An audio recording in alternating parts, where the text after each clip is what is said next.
Hi,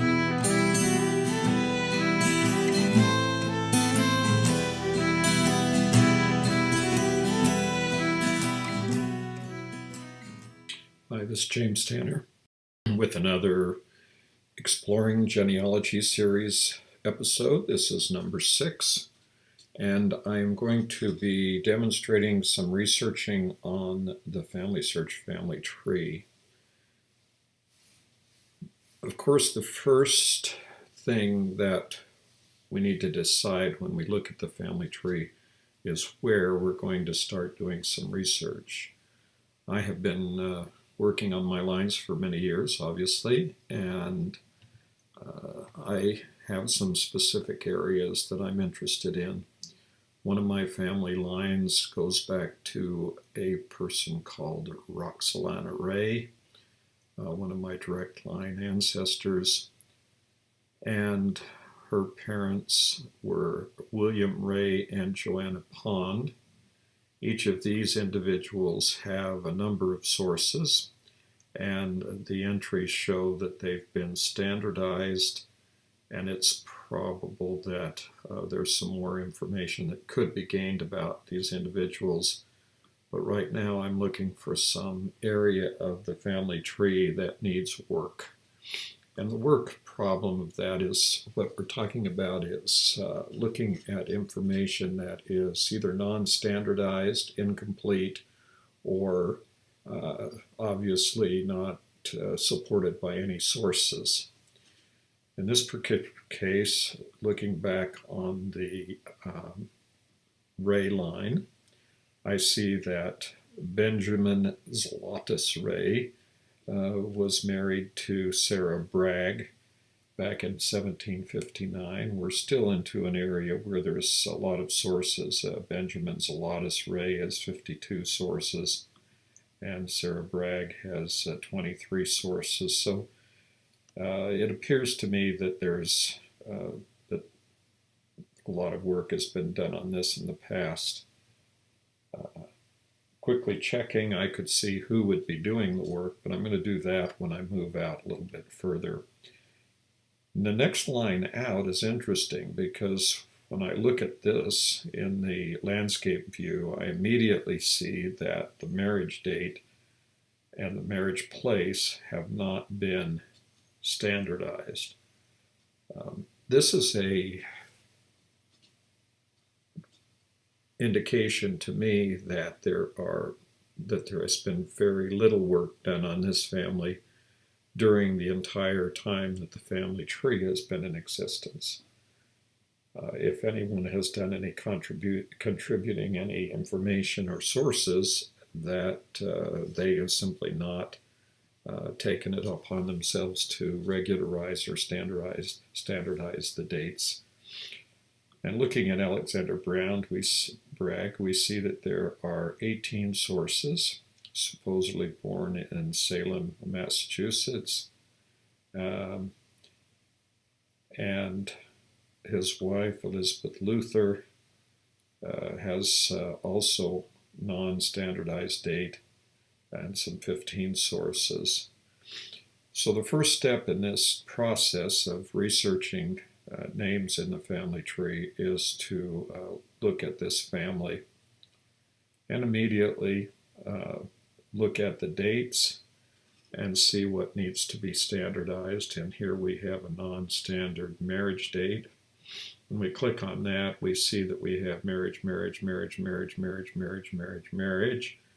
They seem to be pretty much in agreement that 21 March 1715 is the date, but they're not particularly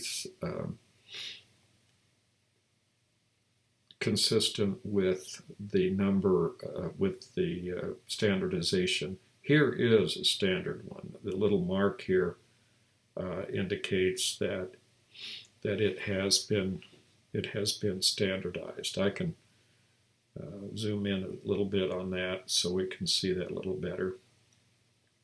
The rest of these marriage dates are duplicates or wrong, obviously, because some of them date back even into the days of paper genealogy when they didn't somebody didn't know the exact birth date. So what we need to do is start editing each of these and deleting them all. And I put in the standard issue, which is that it's a duplicate, and delete the marriage.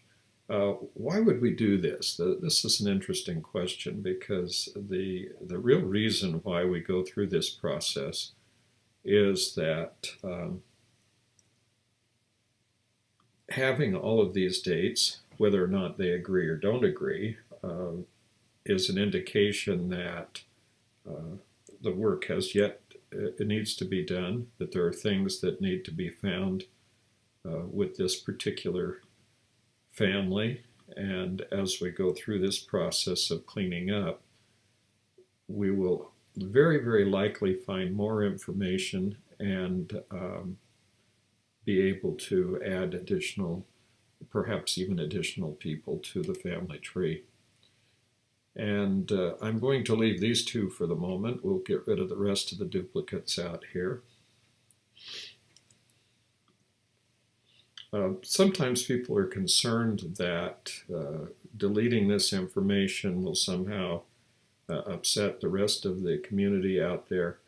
I can say one thing for certain. I have, in all of the time that I've been cleaning up the family tree, I have almost never, I can't even remember a time when anybody has even noticed the fact that I was cleaning up the information that was in the tree. Obviously, we have people out here in the family tree.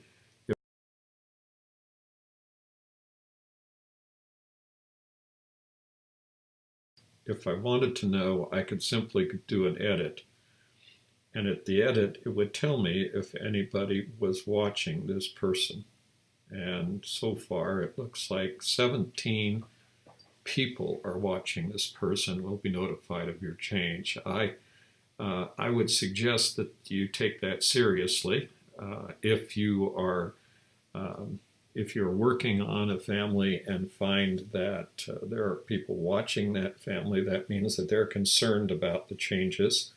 And if you do add or change information that has been substantiated by sources provided, in this case the 18 sources that this Alexander Bragg has, then you can expect that some of those people may very well contact you or object if you make a change that seems to be unsubstantiated. So be careful, very careful, before taking any steps in this particular line to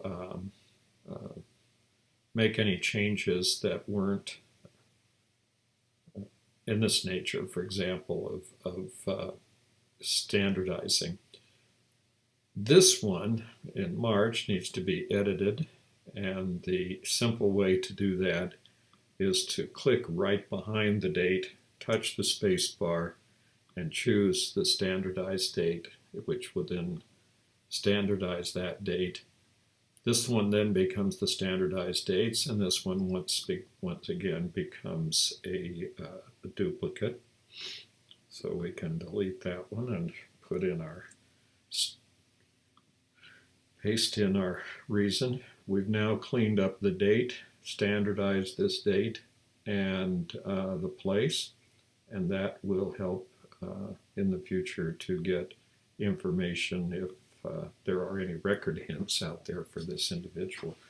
Currently, we show no record hints, and we show nothing that comes from FamilySearch that would be helpful. I'm on all the latest changes. If we show all the changes to this family, we'll find out. Let me back off here a bit. We don't have to. And we have a large number of information that's been provided. There are a number of people out there who are apparently my relatives, or people at least working and interested in this particular line. The advantage of FamilySearch to some extent is that should you wish to contact any of those people, you simply have to click on their name, and then you could send them a message directly through FamilySearch that would show up in their message notification up here at the top of the page. Well, let's go back to Alexander Bragg. We have another family here. We have a number of children here. And we have someone named Private Nicholas Ezra Bragg as a child. And we're going to open him in a new link so that he can come up. And as we bring him in, one thing that I wanted to check with this was the name. And we're going to edit that name. We see that that Private was put in as a title and the Senior was put in as a suffix. Those are good indications that people understood what they were doing when they were working with the family tree. Now we'll go back to our Alexander Bragg.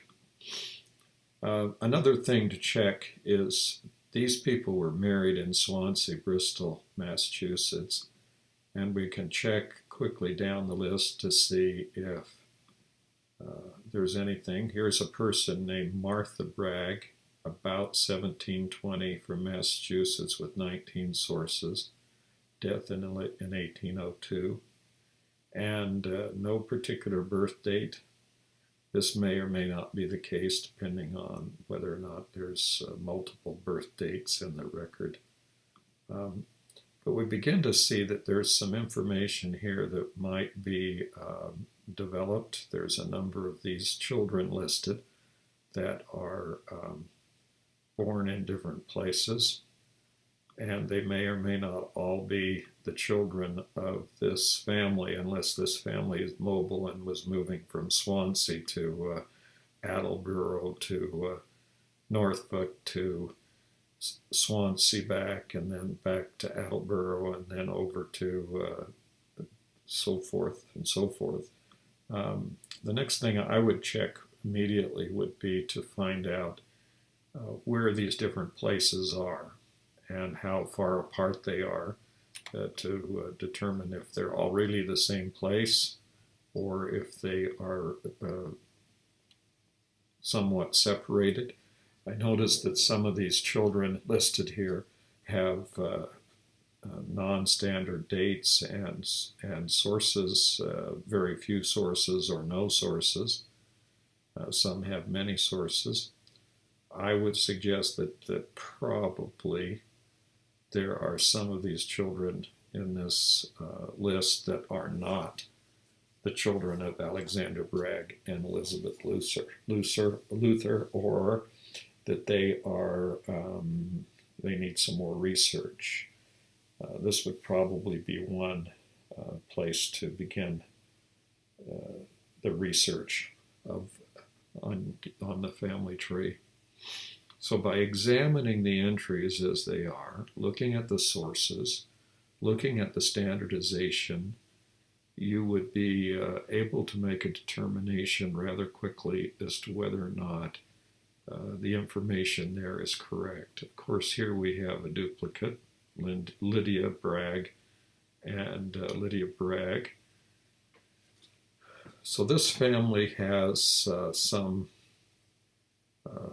things, some obvious areas of concern. My way of handling this is to begin with the very first child. We check the marriage date. We look at the date of the birth of the first child. That, of course, is not a rule that cannot be have a lot of exceptions to, but it helps to normalize and see whether or not the information here in the family tree is reasonable. So let's go look at William Bragg.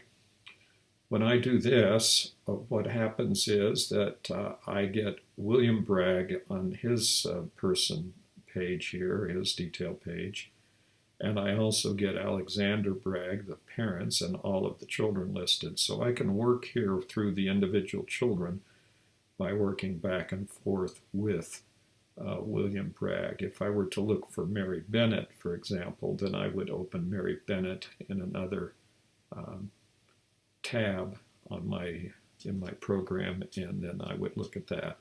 Once again, I see non-standardized places. I have a marriage in Essex, and I think what I'm going to do at this point is begin the process of looking at all of these places on a map. So now we're going to go to Maps. And the first place we want to look for is Swansea, which is Swansea, Mass. And we have immediately have a Google Maps location that shows us where it is. We can also go out and look for information about that place. It's interesting that it is right across the river from Providence, Rhode Island, and over here by New Bedford in the southern part. The reason why this is interesting is because the Tanner line, all of my New England line, is pretty well focused right here in the Rhode Island and in this southern part of Massachusetts. And we see that Bristol is right down here, Swansea is right next to Bristol, and there's some other places in here, Warren, Barrington. The distance down here, by the way, if you look at the bottom, it's hard to see on this, I'm sure, but the scale down here shows that 1 mile is basically about an inch on this map. So the distance from Swansea to Bristol is about 2 miles, easily walked in an hour. So you could walk here from Bristol over here to Swansea probably in an hour or two at most. And so this is a very small area. And the question is, do we have some outliers in this? And so I put directions and switch Swansea back to the top. And then we go back to our list and see where these people are from. They have this person was born in Bristol. That doesn't bother me a whole lot. The sister down here, Elizabeth, was born in Attleboro. So we want to know where Attleboro is. And we go to Google Maps and put in Attleboro. There it comes up. And we see that Attleboro is about 17 miles away to the north. This is a little bit disturbing because the average distance for a person to be born, married, and died is about 6 miles from the birth. 6 miles would put most of that southern part of Massachusetts and over into Providence and on the map, but 17 miles starts to raise some issues with me as to whether or not that person is a member of this family, even though they have the Bragg name. The next one has no identification. That's obviously a problem. Lydia from Attleboro. There's a duplicate here with 2 Lydias, which we would need to merge at some point. As we go down, we see that they switch back to Swansea. Then we have a Norfolk, Private Nicholas Ezra Bragg Sr. in Norfolk, 1732 in Massachusetts. So we go back to our map and add another destination of Norfolk, Massachusetts, and we find that that's even further. It's now 34 miles away. This even becomes even more unlikely that this person was the same person as the person who is listed. Another point we need to look at when we do this is we find out where Alexander Bragg died. He died in Wrentham, supposedly about 1750. And so we want to see if Wrentham, where Wrentham is. And we go back to our map and add another location. And there's Wrentham. And Wrentham's up there by Norfolk. So we have a possibility here that this may all be consistent and that they actually did make some movements this direction.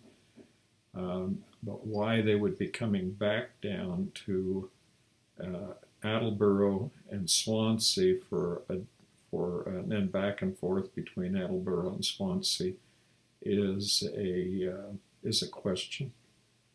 Here's another one that is born supposedly about in Attleboro and dies in Georgia. That is even more unlikely to be a part of this family, especially back in those early 1700s. Before the 1800s, this lady would have been a fairly advanced age by the time she was in Georgia. So here we have an indication of where exactly we would want to do some research, and in subsequent exploring genealogy segments, I will look further at how we would go about doing some research with this family, beginning with Henry William Bragg. Thanks for watching this segment of Exploring Genealogy, my series about how and why and genealogy works and why it doesn't work. Stay tuned. I will be continuing this sub-series of examining the FamilySearch family tree and showing some steps that I go through in analyzing and researching various individuals. I'd appreciate it if you'd subscribe to the channel. That helps get some visibility out there. Also, if you would like to pass this along, I'll be putting these out in my blog, obviously. Thanks again for watching, and stay tuned for another Exploring Genealogy series.